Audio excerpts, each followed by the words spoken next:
कभी कभी जीवन हमें ऐसे मोड़ पर खड़ा कर देता है जहाँ दिल और धर्म, इच्छा और आदर्श, प्रेम और मर्यादा आमने सामने खड़े होते हैं। और तब निर्णय हमारी किस्मत तय नहीं करता, बल्कि हमारे चरित्र का परिचय बन जाता है। यह कहानी एक ऐसे छत्राणी की है जिसके सामने प्रेम का आकर्षण भी आया और शक्ति का प्रलोभन भी, पर उसने चुना अपनी मर्यादा, अपना वचन और अपने संस्कारों की वेदी। आइए इस कहानी को सुनते हैं। कहानी का नाम मर्यादा की वेदी, लेखक मुंशी प्रेमचंद। यह वह समय था जब चित्तौड़ में मृदुभाषिणी मीरा प्यारी आत्माओं को ईश्वर प्रेम के प्याले पिलाती थी। रणछोड़ जी के मंदिर में जब भक्ति से विहल होकर वह अपने मधुर स्वरों में अपने पीयूष पूरित पदों को गाती तो श्रोतागण प्रेमानुराग में उन्मत्त हो जाते। प्रतिदिन वह स्वर्गीय आनंद उठाने के लिए सारे चित्तौड़ के लोग ऐसे उत्सुक होकर दौड़ते जैसे दिन भर की प्यासी गायें दूर से किसी सरोवर को देख के उसकी ओर दौड़ती हैं। इस प्रेम सुधा सागर से केवल चित्तौड़ वासियों की ही तृप्ति न होती थी, बल्कि समस्त राजपूताना की मरुभूमि पल्लवित हो जाती थी। एक बार ऐसा संयोग हुआ कि झालावाड़ के राव साहब और मंदार साहब के कुमार दोनों लाव लश्कर लेकर चित्तौड़ आए। राव साहब के साथ राजकुमारी प्रभा भी थी, जिनके रूप और गुण की चर्चा दूर दूर तक हो रही थी। यही रणछोड़ जी के मंदिर में दोनों की आंखें मिली। प्रेम ने बाढ़ चला दिया। राजकुमार सारा दिन उदासीन भाव से शहर की गलियों में घूमा करता। राजकुमारी विरह से व्यथित अपने महल के झरोकों से झांका करती। दोनों व्याकुल होकर संध्या के समय मंदिर में आते और यहाँ चंद्र को देखकर कुमुदनी खिल जाती। प्रेम प्रवीण मीरा ने कई बार इन दोनों प्रेमियों को सदृश नेत्रों से परस्पर देखते हुए पाकर उनके मन के भावों को ताड़ लिया।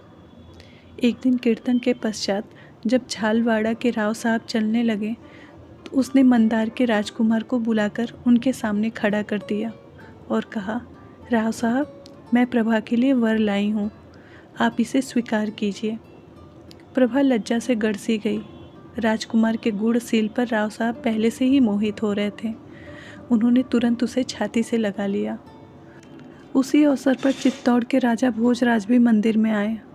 उन्होंने प्रभा का चंद्रमुख देखा। उनकी छाती पर सांप लौटने लगा। झालवाड़ा में बड़ी धूम थी। राजकुमारी प्रभा का आज विवाह होगा। मंदार से बारात आएगी।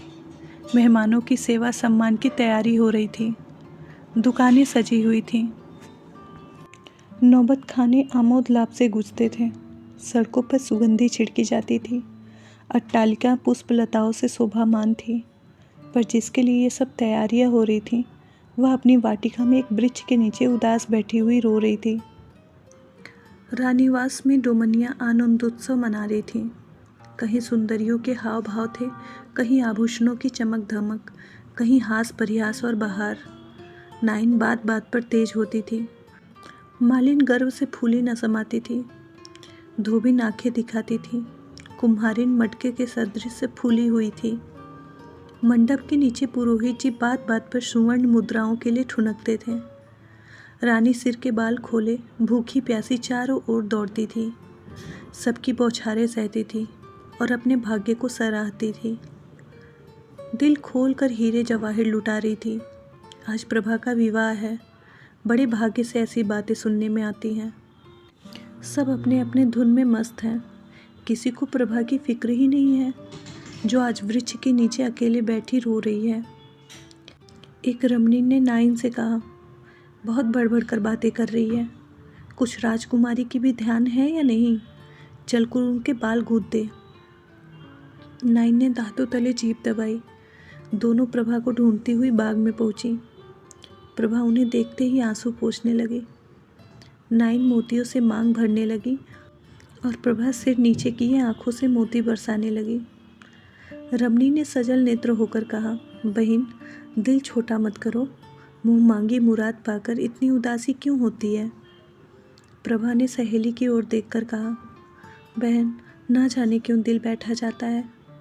सहेली ने छेड़कर कहा, पिया मिलन की बेकली है। प्रभा उदासीन भाव से बोली, कोई मेरे मन में बैठा कह रहा है कि अब उनसे मुलाकात न होगी। सहेली उसके केस संवार कर बोली, जैसे उषा काल से पहले कुछ अंधेरा हो जाता है, उसी प्रकार मिलाप के पहले प्रेमियों का मन अधीर हो जाता है। प्रभा बोली, नहीं बहन, यह बात नहीं है। मुझे शकुन अच्छे नहीं दिखाई देते। आज दिन भर मेरी आंखें फड़कती रहीं। रात को मैंने बुरा स्वप्न देखा। मुझे शंका होती है कि आज अवश्य कोई न कोई विघ्न पड़ने वाला है। तुम राजा भोज को नहीं जानती हो। संध्या हो गई, आकाश पे तारों के दीपक जले। झालावाड़ा में बूढ़े जवान सभी लोग बाराती की अगवानी के लिए तैयार हुए। मर्दों ने पागे सवारी, शस्त्र साजे। युवतियां श्रृंगार करके गाती बजाती रानीवास की ओर चली। हजारों स्त्रियां छत पर बैठी बारात की राह देख रही थीं।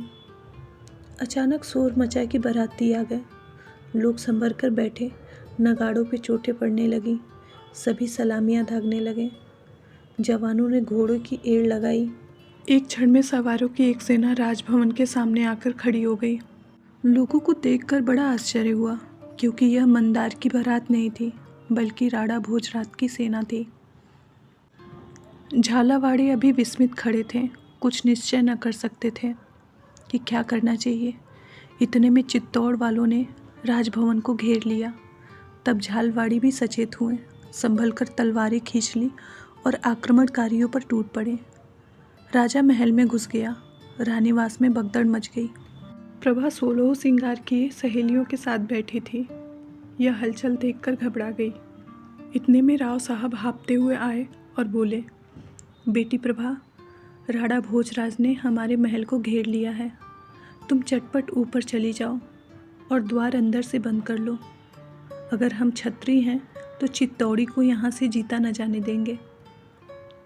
राव साहब की बात अभी पूरी भी न हो पाई थी कि राणा कई वीरों के साथ आ पहुँचे और बोले, चित्तौड़ वाले तो सिर कटाने के लिए ही आए हैं, पर यदि वे राजपूत हैं तो राजकुमारी को लेकर ही जाएंगे।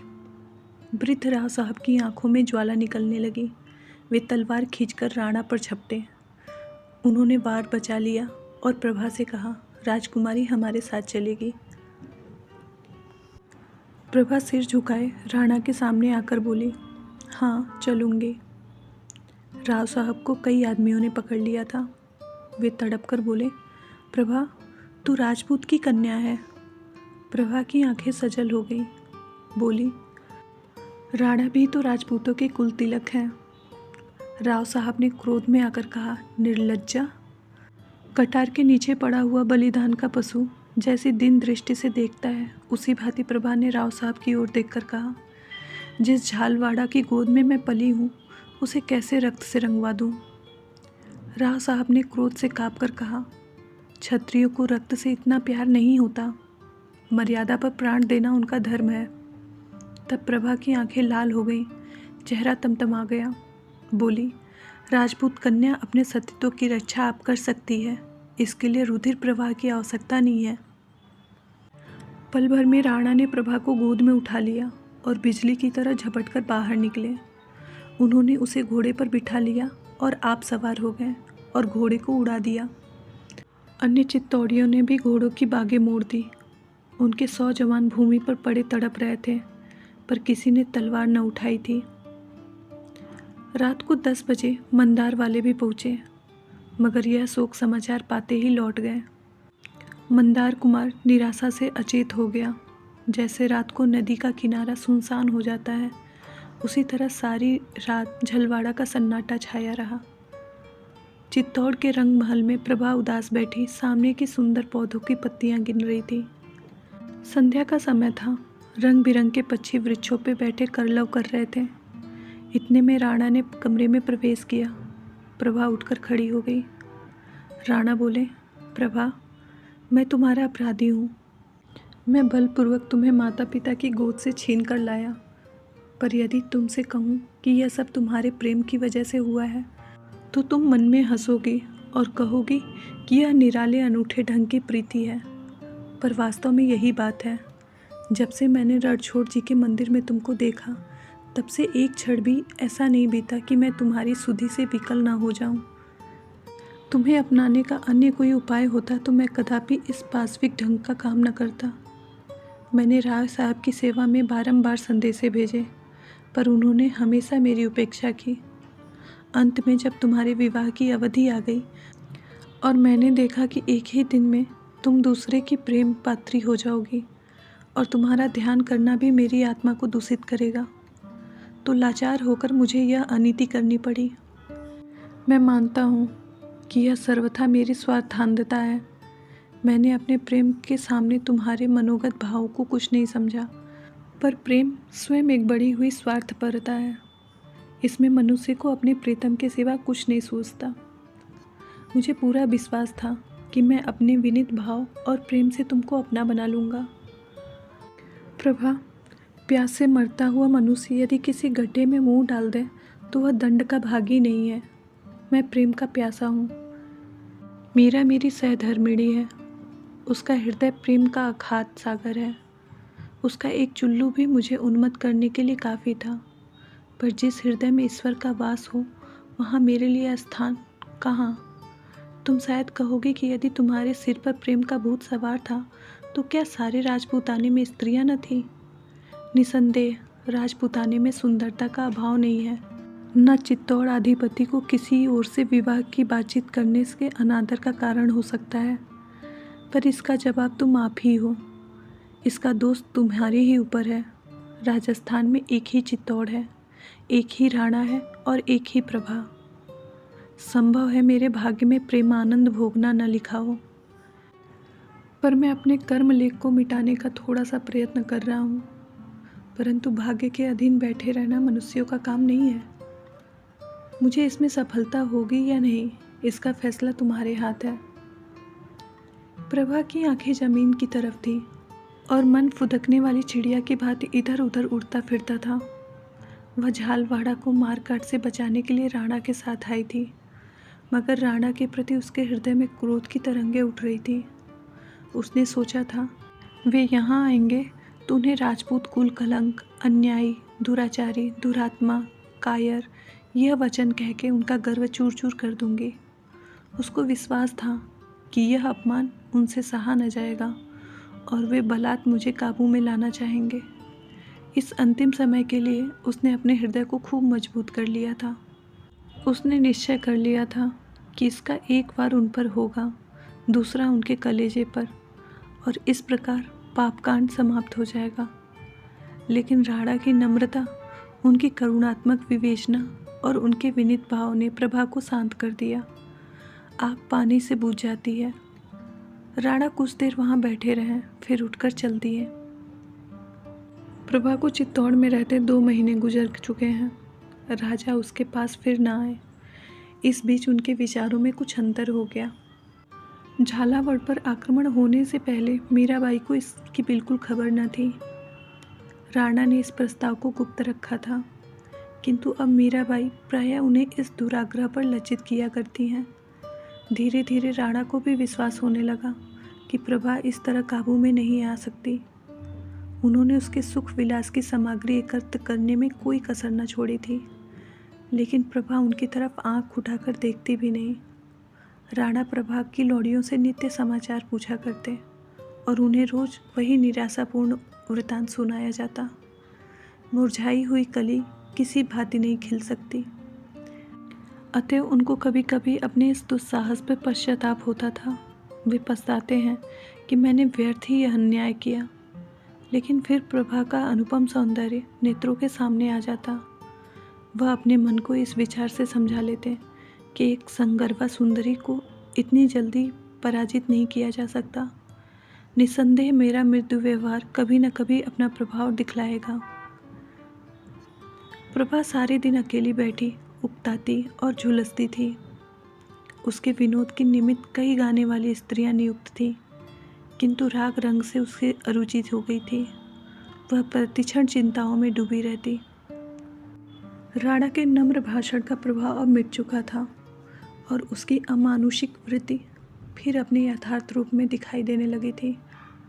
वाक्य चारुता शांतिकारक नहीं होती, वह केवल निरुत्तर कर देती है। प्रभा को अब अपने अवाक हो जाने पर आश्चर्य होता था। उसे राणा की बातों के उत्तर भी सूझने लगे हैं। वह कभी कभी उनसे लड़कर अपनी किस्मत का फैसला करने के लिए विकल हो जाती, मगर अब वाद विवाद किस काम का था। वह सोचती थी कि मैं राव साहब की कन्या हूँ, पर संसार की दृष्टि में राणा की रानी हो चुकी हूँ। अब यदि मैं इस कैद से छूट भी जाऊँ तो मेरे लिए कहाँ ठिकाना है, मैं कैसे मुँह दिखाऊंगी। इससे केवल मेरे वंश का ही नहीं वरन समस्त राजपूत जाति का नाम डूब जाएगा। मंदार कुमार मेरे सच्चे प्रेमी हैं, मगर क्या वे मुझे अंगीकार करेंगे? और यदि वे निंदा की परवाह न करके मुझे ग्रहण भी कर लें तो उनका मस्तक सदा के लिए नीचा हो जाएगा और कभी न कभी उनका मन भी मेरी तरफ से फिर जाएगा। वे मुझे अपने कुल का कलंक समझने लगेंगे। या यहाँ से किसी तरह भाग जाऊँ, लेकिन भाग कर जाऊँ कहाँ? बाप के घर, वहाँ अब मेरी पैठ नहीं। मंदार कुमार के पास, इसमें उनका अपमान है और मेरा भी। तो क्या भिखारी नहीं बन जाऊँ? इसमें भी जग हंसाई होगी और ना जाने प्रबल भावी किस मार्ग पर ले जाए। एक अबला स्त्री के लिए सुंदरता प्राणघातक यंत्र से कम नहीं है। ईश्वर वह दिन न दिखाए कि मैं क्षत्रिय जाति का कलंक बनूं। क्षत्रिय जाति ने मर्यादा के लिए पानी की तरह रक्त बहाया है।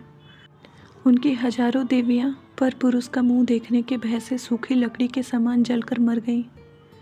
ईश्वर वह घड़ी न लाए कि मेरे कारण किसी राजपूत का सिर लज्जा से नीचा हो।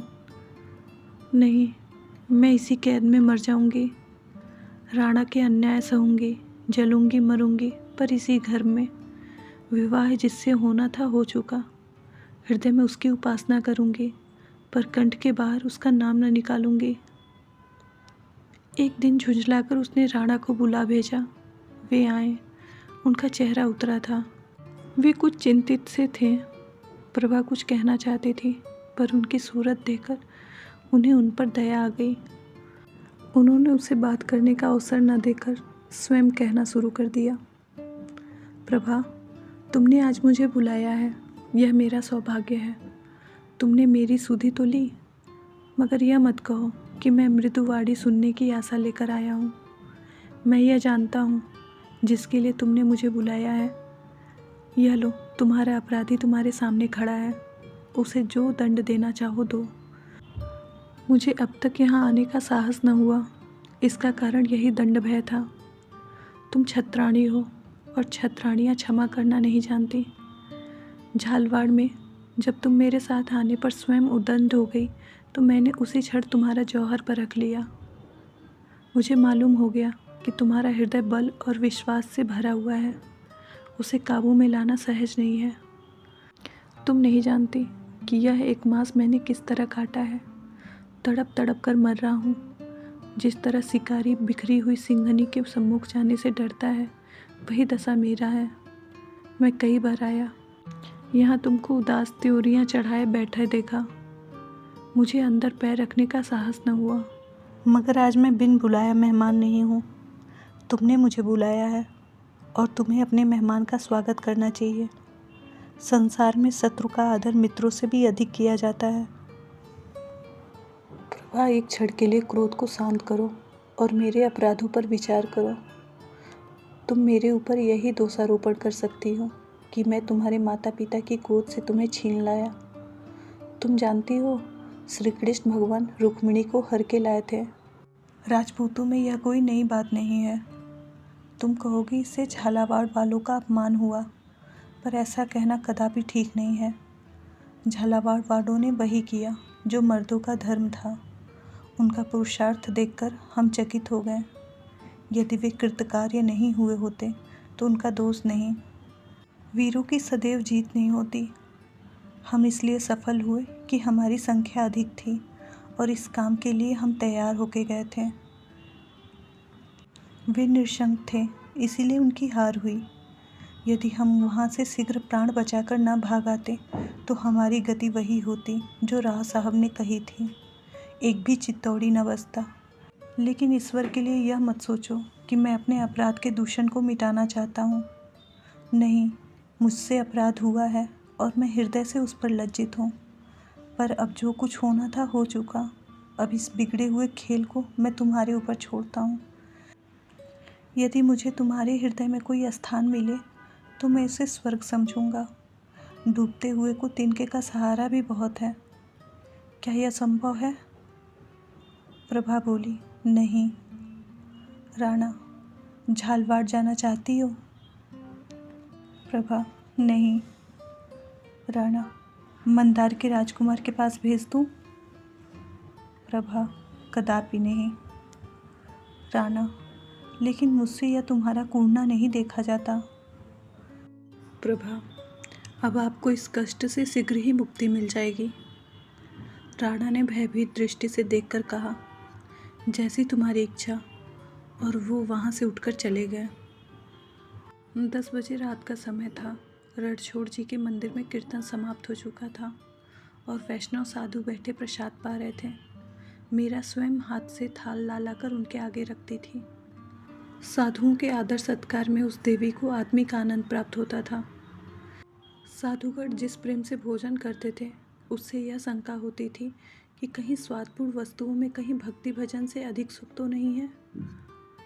यह सिद्ध हो चुका था कि ईश्वर की दी हुई वस्तुओं का सदुपयोग ही ईश्वर उपासना की मुख्य रीति है। इसीलिए ये महात्मा लोग उपासना के ऐसे अच्छे अवसरों को क्यों खोते। वे कभी पेट पर हाथ फेरते और कभी आसन बदलते थे। मुंह से नहीं कहना तो वो घोर पाप समझते थे। यह भी मानी हुई बात है कि जैसे वस्तुओं का हम सेवन करते हैं, वैसी ही आत्मा बन जाती है। इसलिए वे महात्मा गण घी खोए को उदर में खूब भर रहे थे। पर उन्हीं में एक महात्मा ऐसे भी थे जो आंख बंद किए ध्यान में मग्न थे, थाल की ओर ताकते भी न थे। उनका नाम प्रेमानंद था। वे आज ही आए थे। इनके चेहरे पे कांति झलकती थी। अन्य साधु खाकर उठ गए, परंतु उन्होंने थाल छुआ भी नहीं। मीरा ने हाथ जोड़कर कहा, महाराज, आपने प्रसाद को छुआ भी नहीं। दासी से कोई अपराध हुआ है क्या? साधु, नहीं, इच्छा नहीं है। मीरा, पर मेरी विनय आपको माननी पड़ेगी। साधु, मैं तुम्हारी आज्ञा का पालन करूँगा तो तुमको भी मेरी एक बात माननी पड़ेगी। मीरा, कहिए, क्या आज्ञा है? साधु, माननी पड़ेगी। मीरा, मानूंगी। साधु, वचन देती हो? मीरा, वचन देती हूँ, आप प्रसाद पाएं। मीराबाई ने समझा कि साधु कोई मंदिर बनवाने या कोई यज्ञ पूजा करने की याचना करेगा। ऐसी बातें नित्य प्रति हुआ करती थीं और मीरा का सर्वस्व साधु सेवा के लिए अर्पित था। परंतु साधु ने उसके लिए कोई ऐसी याचना न की। वह मीरा के कानों के पास मुंह ले जाकर बोला, आज 2 घंटे के बाद राजभवन का चोर दरवाज़ा खोल देना। मीरा विस्मित होकर बोली, आप कौन हैं? साधु, मंदार का राजकुमार। मीरा ने राजकुमार को सिर से पांव तक देखा। नेत्रों में आदर की जगह घृणा थी। मीरा, राजपूत यूं छल नहीं करते। राजकुमार, यह नियम उस अवस्था के लिए है जब दोनों पक्ष समान शक्ति रखते हो। मीरा, ऐसा नहीं हो सकता। आपने वचन दिया था, उसका पालन करना होगा। मीरा, महाराज की आज्ञा के सामने मेरे वचन का कोई महत्व नहीं है।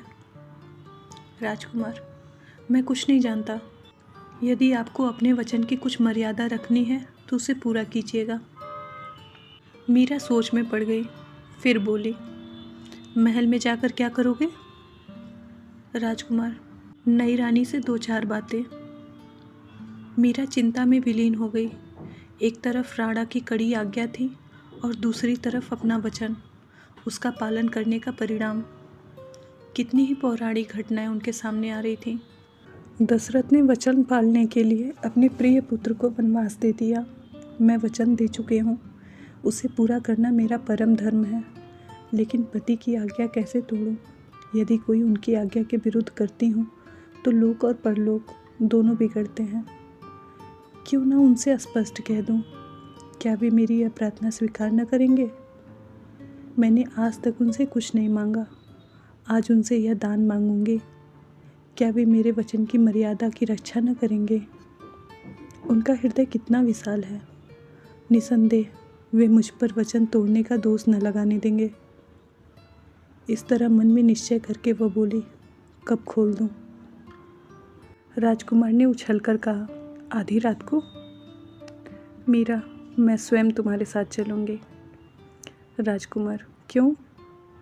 मीरा, तुमने मेरे साथ छल किया है, मुझे तुम्हारे ऊपर विश्वास नहीं है। राजकुमार ने लज्जित होकर कहा, अच्छा तो आप द्वार पे खड़ी रहिएगा। मीरा, यदि फिर कोई दगा दिया तो जान से हाथ धोना पड़ेगा। राजकुमार, मैं सब कुछ सहने के लिए तैयार हूँ। मीरा यहाँ से राणा की सेवा में पहुँची। वे उसका बहुत आदर करते थे। वे खड़े हो गए। इस समय मीरा का आना असाधारण बात थी। उन्होंने पूछा, बाई जी क्या आज्ञा है? मीरा, आपसे भिक्षा मांगने आई हूँ, निराश न कीजिएगा। मैंने आज तक आपसे कोई विनती नहीं की है, पर आज एक ब्रह्म फांस में पड़ गई। इससे आप मुझे निकाल सकते हैं। मंदार के राजकुमार तो आप जानते ही हैं। राणा, हाँ अच्छी तरह। मीरा, आज उसने मुझे बड़ा धोखा दिया। एक वैष्णव महात्मा का रूप धारण करके रणछोड़ जी के मंदिर में आया और उसने छलकर मुझे वचन देने पर बाध्य कर दिया। मेरा साहस नहीं होता कि उसकी कपट विनय को आपसे कहूँ। राणा, प्रभा से मिला देने को तो कहा। मीरा, जी हाँ, उसका अभिप्राय वही है, लेकिन सवाल यह है कि मैं आधी रात को राजमहल का गुप्त द्वार खोल दूँ। मैंने उसे बहुत समझाया, बहुत धमकाया, पर वह किसी भांति न माना। निदान विवश होकर जब मैंने यह कह दिया, तब उसने प्रसाद पाया। अब मेरे वचन की लाज आपके हाथ है। आप चाहें तो उसे पूरा करें, मेरा मान रखें, या उसे तोड़कर मेरा मान तोड़ दें। आप मेरे ऊपर जो कृपा करते हैं, उसी के भरोसे मैंने वचन दिया है। अब मुझे इस फंदे से उबारना आपका काम है। राणा कुछ देर सोचकर बोले, तुमने वचन दिया है, उसका पालन करना मेरा कर्तव्य है। तुम देवी हो, तुम्हारे वचन नहीं टल सकते। द्वार खोल दो, लेकिन यह उचित नहीं है कि वह अकेले प्रभा से मुलाकात करे। तुम स्वयं उसके साथ जाना। मेरी खातिर इतना कष्ट उठा लेना। मुझे भय है कि उसकी जान लेने का इरादा करके न आया हो। ईर्ष्या में मनुष्य अंधा हो जाता है। बाई जी, मैं अपने हृदय की बात तुमसे कहता हूँ। मुझे प्रभा को हर लाने का अत्यंत शौक है। मैंने समझा था यहाँ रहते रहते वह हिल मिल जाएगी, किंतु वह अनुमान गलत निकला। मुझे भय है कि यदि उसे कुछ दिन और यहाँ रहना पड़े तो वह जीती न बचेगी। मुझ पर एक अबला की हत्या का अपराध लग जाएगा। मैंने उससे झालवाड़ा जाने के लिए कहा, वह राजी न हुई। आज तुम उन दोनों की बातें सुनो। अगर वह मंदार कुमार के साथ जाने पर राजी है तो मैं उसे प्रसन्नतापूर्वक अनुमति दे दूंगा। मुझसे कूड़ना देखा नहीं जाता। ईश्वर इस सुंदरी का हृदय मेरी ओर फेर देता तो मेरा जीवन सफल हो जाता, किंतु जब यह सुख भाग्य में नहीं लिखा है तो क्या वश है मेरा इस पर। मैंने तुमसे ये बातें कही, इसलिए मुझे क्षमा करना। तुम्हारे पवित्र हृदय में ऐसे विषयों के लिए स्थान कहाँ है? मीरा ने आकाश की ओर संकोच से देखकर कहा, तो मुझे आज्ञा दो, मैं चोर द्वार खोल दूं। राणा, तुम इस घर की स्वामिनी हो, मुझसे पूछने की क्या जरूरत है? मीरा राणा को प्रणाम करके चली गई। आधी रात बीत चुकी थी। प्रभा चुपचाप बैठी दीपक की ओर देख रही थी और सोचती थी, इसके घुलने से प्रकाश होता है। यह बत्ती अगर जलती है तो दूसरों को लाभ पहुंचाती है। मेरे जलने से किसी को क्या लाभ है? मैं क्यों घोलूं? मेरे जीने की क्या ज़रूरत है? उसने फिर खिड़की से सिर निकालकर आकाश की तरफ देखा। काले पट पर उज्जवल तारे जगमगा रहे थे। प्रभा ने सोचा, मेरे अंधकार में भाग्य में ये दीप्तिमान तारे कहाँ हैं? मेरे लिए जीवन की ये सुख कहाँ है? क्यों रोने के लिए जीऊँ? ऐसे जीने से क्या लाभ है?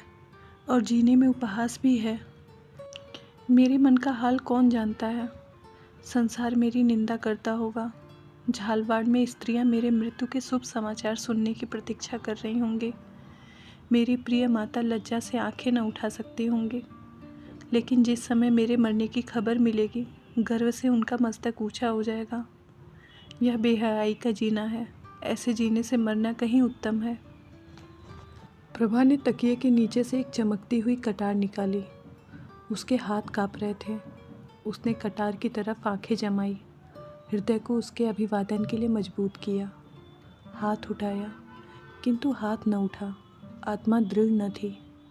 आंखें झपक गई, सिर में चक्कर आ गया। कटार हाथ से छूटकर जमीन पर गिर पड़ी। प्रभा क्रुद्ध होकर सोचने लगी, क्या मैं वास्तव में निर्लज हूँ? मैं राजपूतनी होकर मरने से डरती हूँ। मान मर्यादा खोकर बेहया लोग जिया करते हैं। वह कौन सी आकांक्षा है जिसने मेरी आत्मा को इतना निर्बल कर दिया?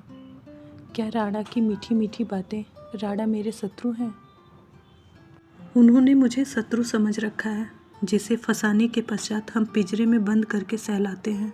उन्होंने मेरे मन को अपनी वाक मधुरता की क्रीड़ा के स्थल समझ रखा है। वो इस तरह से घुमा घुमा कर बातें करते हैं और मेरी तरफ से युक्तियाँ निकालकर उनको ऐसा उत्तर देते हैं कि जबान बंद हो जाती है। हाय, निर्दयी ने मेरा जीवन नष्ट कर दिया। मैं क्यों जीऊँ? मैं क्यों इसके कपट भावों का खिलौना बनूं? फिर वह कौन सी अभिलाषा है? क्या राजकुमार के प्रेम? उनकी तो अब कल्पना ही मेरे लिए घोर पाप है। मैं अब उस देवता के योग्य नहीं हूँ। प्रियतम, बहुत दिन हुए मैंने तुमको हृदय से निकाल दिया है। तुम भी मुझे दिल से निकाल डालो। मृत्यु के सिवा अब कोई मेरा ठिकाना नहीं है। शंकर, शंकर मेरी निर्बल आत्मा को शक्ति प्रदान करें। ईश्वर मुझे कर्तव्य पालन का बल दें। प्रभा ने फिर कटार निकाली। इच्छा दृढ़ थी। हाथ उठा और निकट था कि कटार उसके शोकातुर हृदय में चुभ जाए। इतने में किसी के पाँव की आहट सुनाई दी। उसने चौंक कर सहमी दृष्टि से देखा। मंदार कुमार धीरे से पैर दबाता हुआ कमरे में दाखिल हुआ। प्रभा उसे देखते ही चौंक पड़ी। उसने कटार को छिपा लिया। राजकुमार को देखकर उसके आनंद की जगह रोमांचकारी भय उत्पन्न हुआ। यदि किसी को जरा भी संदेह हो जाए तो उनका प्राण बचाना कठिन है। इनको तुरंत यहाँ से निकल जाना चाहिए।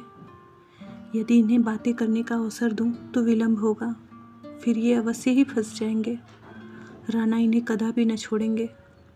ये विचार वायु और बिजली की तीव्रता के साथ उसके मस्तिष्क में दौड़ने लगे। वह तीव्र स्वर में बोली, भीतर मत आओ। राजकुमार ने पूछा, मुझे पहचाना नहीं? प्रभा, खूब पहचान लिया, किंतु यह बात करने का समय नहीं है। राणा तुम्हारी घात में है।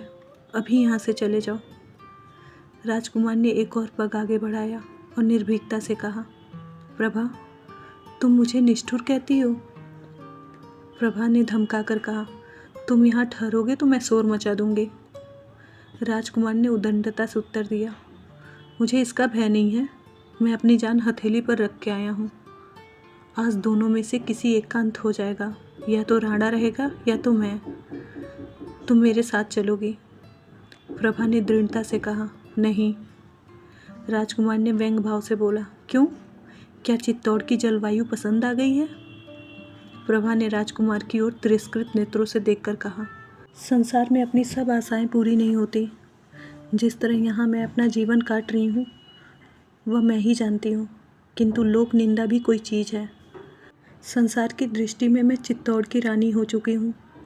अब राणा जिस भांति रखे उसी भांति रहूँगी। मैं अंत समय तक उनसे घृणा करूँगी, जलूँगी, कूढ़ूँगी। जब जलन ना सही जाएगी तो विष खा लूँगी या छाती में कटार मार के मर जाऊँगी, लेकिन इसी भवन में, इस घर के बाहर कदापि पैर न रखूँगी। राजकुमार के मन में संदेह हुआ कि प्रभा पर राणा का वशीकरण मंत्र चल गया है। वह मुझसे छल कर रही है। प्रेम की जगह ईर्ष्या पैदा हुई। वह उसी भाव से बोला, और यदि मैं यहाँ से उठा ले जाऊँ? प्रभा के तेवर बदल गए। बोली, तो मैं वही करूँगी जो ऐसी अवस्था में छत्राणियाँ किया करती हैं। अपने गले में छुरी मार लूँगी या तुम्हारे गले में। राजकुमार एक पग और आगे बढ़े और यह कटु वाक्य बोले, राणा के साथ तो तुम बड़ी खुशी से चली आई। उस समय ये छुरी कहाँ गई थी? प्रभा को यह शब्द सरसा लगा। वह तिलमिलाकर बोली, उस समय इसी छुरी की वार से खून की नदियाँ बहने लगती। मैं नहीं चाहती थी कि मेरे कारण मेरे भाई बंधुओं की जान जाए। इसके सिवा मैं कुंवारी थी। मुझे अपनी मर्यादा के भंग होने का कोई भय न था। मैंने प्रतिव्रत नहीं लिया था। कम से कम संसार मुझे ऐसा समझता था। मैं अपनी दृष्टि में अब वह नहीं हूँ, किंतु संसार की दृष्टि में कुछ और हो गई हूँ। लोक लाज ने मुझे राणा की आज्ञाकारिणी बना दिया है। पतिव्रत की बेड़ी जबरदस्ती मेरे पैरों में डाल दी गई है। अब इसकी रक्षा करना मेरा धर्म है। इसके विपरीत कुछ और करना छत्राणियों के नाम को कलंकित करना है। तुम मेरे घाव पे व्यर्थ नमक क्यों छिड़कते हो? यह कौन सी भलमानसी है? मेरे भाग्य में जो कुछ बदा है वह भोग रही हूँ। मुझे भोगने दो। तुमसे विनती करती हूँ कि शीघ्र यहाँ से चले जाओ। राजकुमार का एक और पग बढ़ा और दुष्ट भाव से बोले, प्रभा, यहाँ आकर तुम त्रिया चैत्र में निपुण हो गई हो। तुम मेरे साथ विश्वासघात करके अब बड़ा धर्म की आड़ ले रही हो। तुमने मेरे प्रणय को अपने पैरों तले कुचल दिया और अब मर्यादा का बहाना ढूंढ रही हो। मैं इन नेत्रों से राणा को तुम्हारे सौंदर्य पुष्प का भ्रमर बनते नहीं देख सकता। मेरी कामनाएं मिट्टी में मिलती हैं तो तुम्हें लेकर जाएंगी। मेरा जीवन नष्ट होता है तो उसके पहले तुम्हारे जीवन का भी अंत होगा। तुम्हारी बेवफाई का यही दंड है। बोलो, क्या निश्चय करती हो? इस समय मेरे साथ चलती हो या नहीं? किले के बाहर मेरे आदमी खड़े हैं। प्रभा ने निर्भयता से कहा, नहीं। राजकुमार, सोच लो, नहीं तो पछताओगी। प्रभा, खूब सोच लिया। राजकुमार ने तलवार खींच ली और वह प्रभा की तरफ लपके। प्रभा भय से आंखें बंद किए एक कदम पीछे हट गई। मालूम होता था उसे मूर्छा आ जाएगी। अकस्मात राणा तलवार लिए वेग के साथ कमरे में दाखिल हुए। राजकुमार संभल कर खड़ा हो गया। राणा ने सिंह के समान गरज कर कहा, दूर हट। क्षत्रिय स्त्रियों पर हाथ नहीं उठाते। राजकुमार ने तनकर उत्तर दिया, लज्जाहीन स्त्रियों की यही सजा है। राणा ने कहा, तुम्हारा बैरी तो मैं था, मेरे सामने आते क्यों लजाते थे? जरा मैं भी तुम्हारी तलवार की काट देखता। राजकुमार ने ऐंठ कर राणा पर तलवार चला दी। शस्त्र विद्या में राणा अति कुशल थे। वार खाली देकर राजकुमार पर झपटे। इतने में प्रभा, जो मूर्छित अवस्था में दीवार से चिमटी खड़ी थी, बिजली की तरह कौंध कर राजकुमार के सामने खड़ी हो गई। राणा वार कर चुके थे। तलवार का पूरा हाथ उसके कंधे पर पड़ा। रक्त की फुहार छूटने लगी। राणा ने एक ठंडी सांस ली और उन्होंने तलवार हाथ से फेंककर गिरती हुई प्रभा को संभाल लिया। क्षण मात्र में प्रभा का मुखमंडल वर्णहीन हो गया। आंखें बुझ गईं। दीपक ठंडा हो गया। मंदार कुमार ने भी तलवार फेंक दी और वह आंखों से आंसू भरकर प्रभा के सामने घुटने टेक कर बैठ गए। दोनों प्रेमियों की आंखें सजल थीं।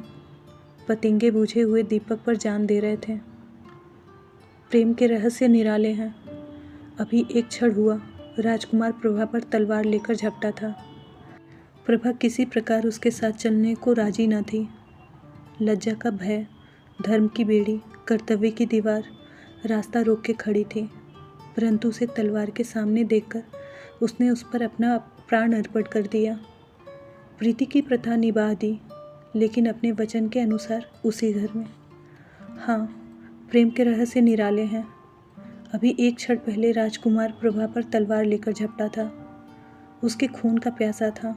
ईर्ष्या की अग्नि उसके हृदय में दहक रही थी। वह रुधिर की धारा से शांत हो गई। कुछ देर तक वह अचेत बैठा रोता रहा, फिर उठा और उसने तलवार उठाकर जोर से अपनी छाती में चुभा ली। फिर रक्त की फुहार निकली। दोनों धाराएं मिल गईं। अब उनमें कोई भेद न रहा। प्रभा उनके साथ चलने पर राजी न थी, किंतु वह प्रेम के बंधन को तोड़ न सकी। दोनों उस घर में ही संसार से एक साथ चल दिए। कहानी यही समाप्त होती है। मिलते हैं एक और नई कहानी के साथ। तब तक के लिए नमस्कार।